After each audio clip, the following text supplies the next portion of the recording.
প্রিয় দর্শক, আপনি দেখতে পাচ্ছেন এই একটা রাস্তা কীরকম সাইডে এটা ভেঙে গেছে।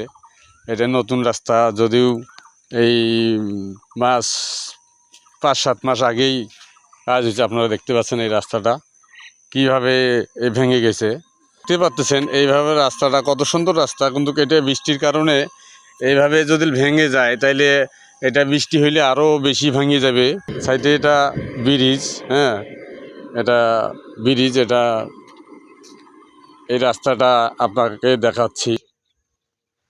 এই আপনি দেখতে পাচ্ছেন এই যে রাস্তাটা কিভাবে ভেঙে গেছে। এটা বৃষ্টির এই দেখাই দিচ্ছি আপনাকে, এই গোটালটা কিভাবে ভেঙে গেছে ঘাস সহ।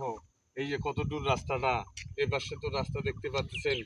এই যেমন এরম রাস্তাটা এই 5-6 মাস আগে যে নতুন কাজ এরম হয়েছে, যদি এখনই ব্যবস্থা না নেয় ইউনিয়নের চেয়ারম্যান বা মেম্বার বা সরকার, নতুন সরকারকে বলবো যে আপনারা এই অতি তাড়াতাড়ি যেন এই রাস্তাটা এইদিকে যেন সুন্দর করিয়া এই রাস্তাটার ব্যবস্থা নেয়, তাইলে অল্পতেই এই রাস্তাটা ভালো হবে। আমি এই প্রত্যাশায় বিদায় নিচ্ছি। আমি মন্টু মিয়া, মিঠাপুকুর, রংপুর।